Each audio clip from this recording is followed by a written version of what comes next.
Hey y'all, welcome back to my channel, or welcome if you're new here. My name is Lala and you're watching Lala Level Up.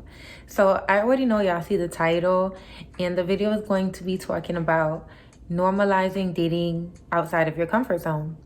All of us have preferences. We all know what we're attracted to, whether that's physical or internal characteristics that we want our partner to have.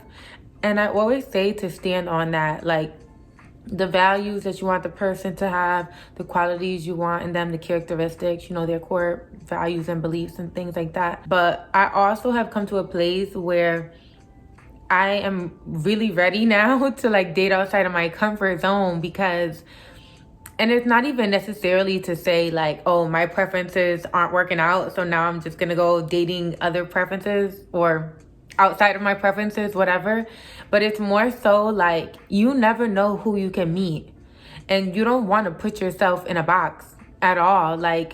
Your person, the person you end up with, can very well end up being somebody you never knew that you'd even be attracted to. And you're not gonna know unless you really take yourself out your comfort zone and date different people, date other people you typically wouldn't date, people you didn't grow up around, people who live a completely different lifestyle from you.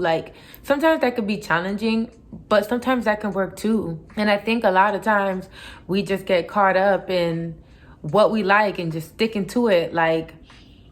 But I don't think there's anything wrong with just dating different people, dating different people. When I look back at my dating history, I realized that I dated the same person just in different bodies. It was literally the same person, well, except one crazy person. But it was really the same person in different bodies. And it's I keep attracting this energy that I don't want. Or it's not even necessarily that you attract it. I do believe you can attract things to yourself, obviously. But I also feel in life, things are gonna be sent your way. Anything can just come your way. Dusties can come out of nowhere. They always be around. And it's not necessarily saying oh, you're in a bad place because you attracted that.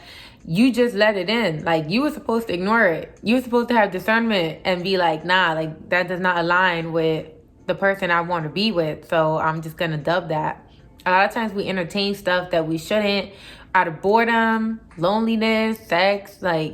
We entertain things that we probably shouldn't. A lot of times we meet people, and when we start asking the real questions, a lot of times you realize okay, this lines up with what I want, or nah, this doesn't line up. I don't know. It literally could be anything. For example, you're religious and you start talking about religion with your partner, and then you find out that he's an atheist, and that doesn't resonate with you. That doesn't sit well with you. But you're you know what? I like this person and the sex is good. So I know he's an atheist, and that's a real big negative to me, but I'm just going to stick with him anyway because we've already been talking, and I don't want to be lonely, and I don't want to meet somebody new. So I know I don't like this thing about this person, but I'm still going to stay with them anyway.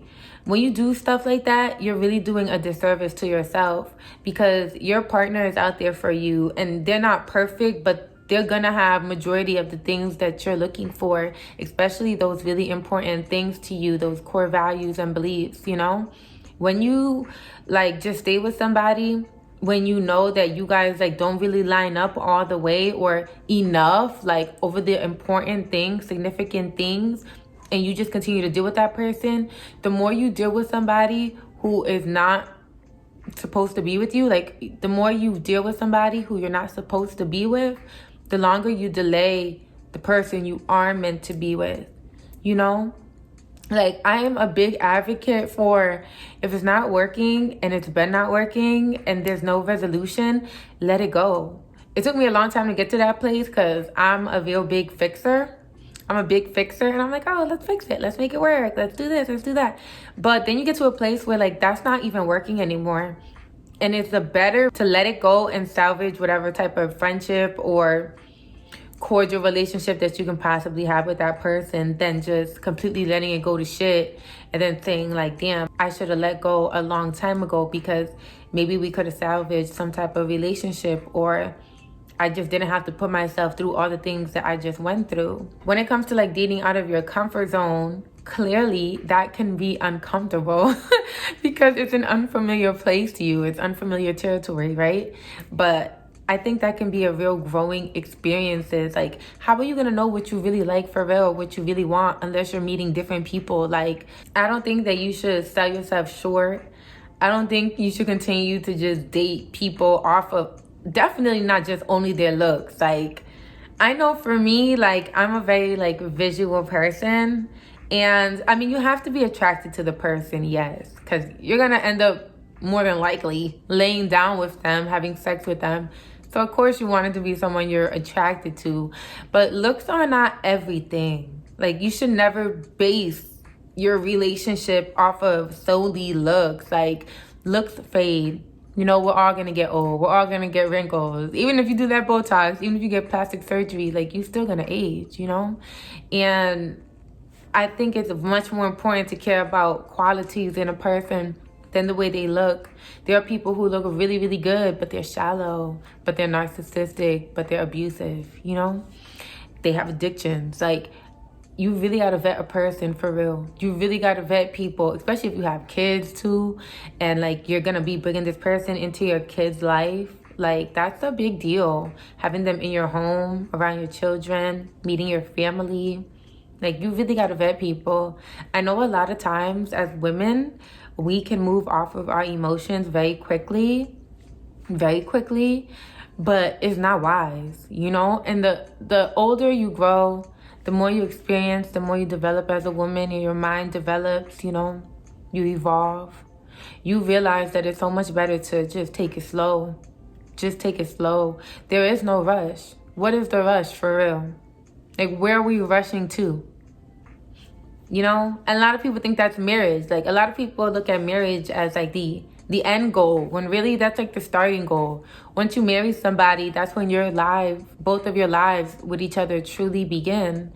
And it's just the beginning from there. You're supposed to spend the rest of your life with a person.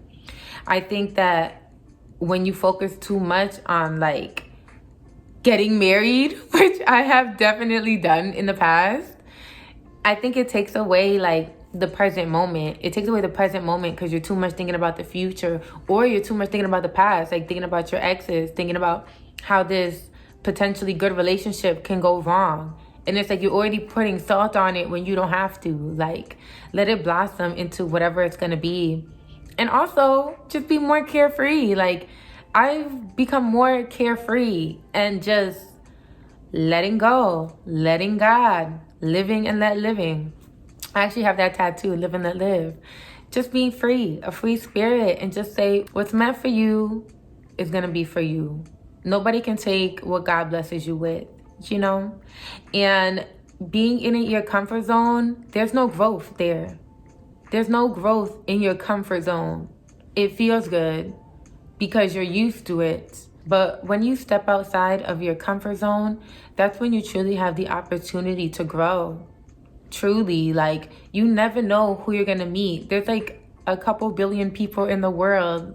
You never know who is out there. And if you just stick to what you like, I don't know, like, if you only date frat boys, if you only date black men, which I really love black men, but you know, if you only stick to a certain type, or a certain this, or a certain, or only date men who are 6'8", like, I don't know. I just feel like we shouldn't be putting ourselves in a box at all. Now, there are things that you just literally cannot waver on.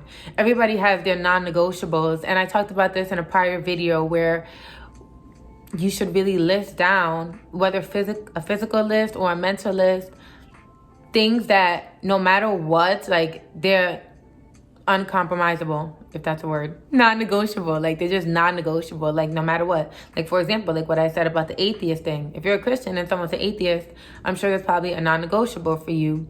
Some people think men who have children is a non-negotiable. I mean, it is for me. I'm not even gonna lie. Like, I don't want to date any men who have children. Now, somebody could say that's me putting myself in a box because maybe I'll meet a wonderful man, but he has a child.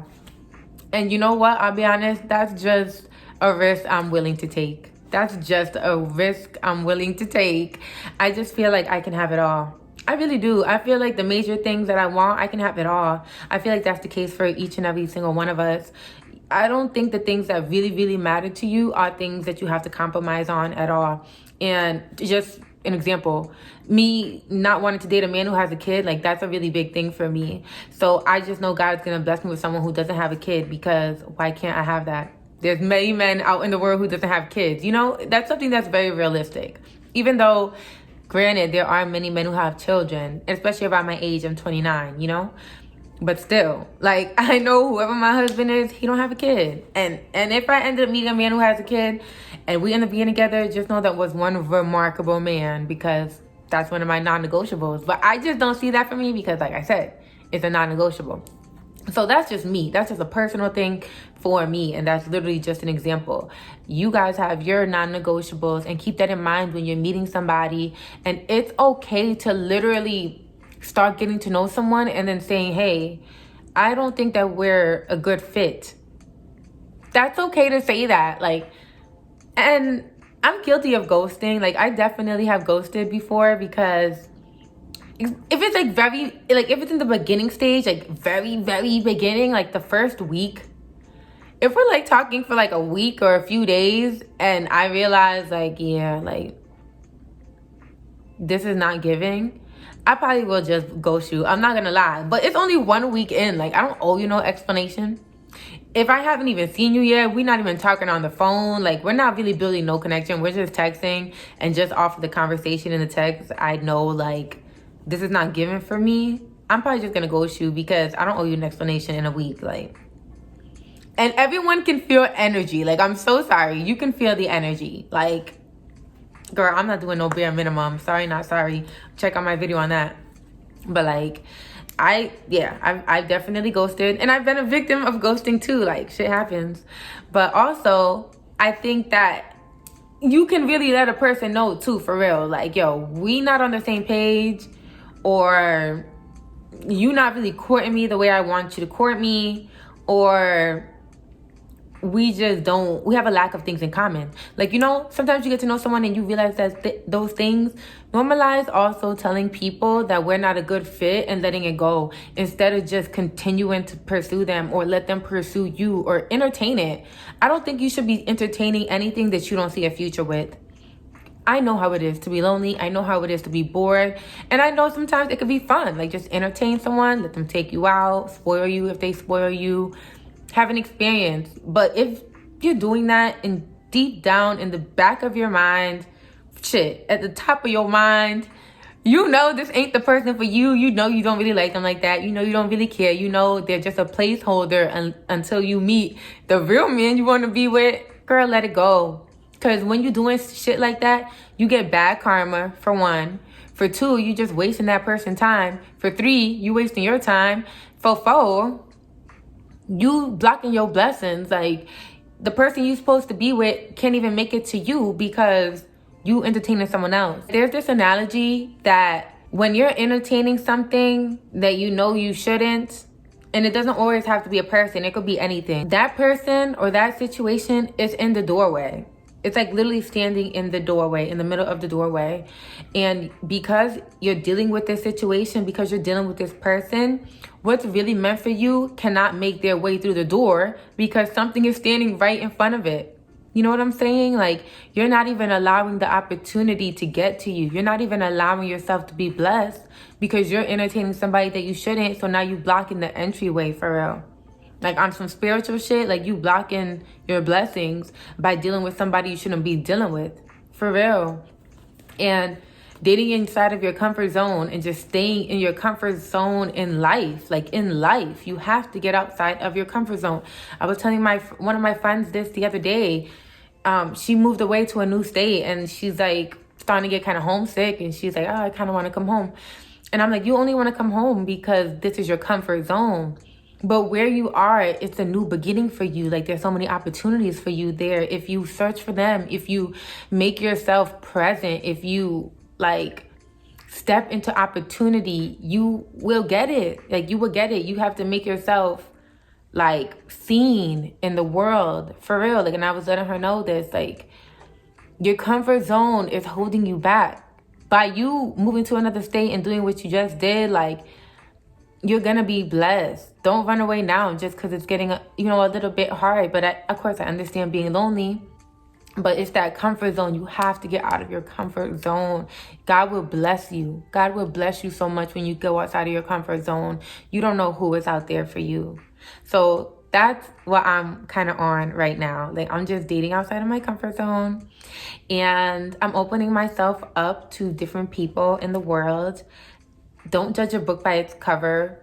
Like I said, you have to be still attracted to that person to some degree, but don't just solely base the connection off of looks. Really get to know somebody, really vet that person to know, like, can I see you in my life long term? Like, I think just having a fling and just having like an F buddy and just like friends with benefits, those are all temporary. Like, those things come to an end. So like, I wouldn't even waste my time on that. Or me being almost 30, like, girl, I can't. Like, if you watching this and you 18, you 21, baby, live your best life, okay? Stay protected, use that condom, and like, be on your birth control, whatever it is that you do. But baby, that's not me. I don't want no fling, no none of that, girl. So yeah, that's my message for the day. I really appreciate y'all for being here. I appreciate y'all tuning in every week, every video to come see me, to listen to what I have to say, to share your thoughts too. Like, I really, really, really appreciate the support on my channel. I'm almost at 700 subscribers, which is like crazy to me. Thank you so much. And yeah, I just love you. And as always, you can be, do, and have whatever you desire. You are limitless. Until next time, LALA, level up.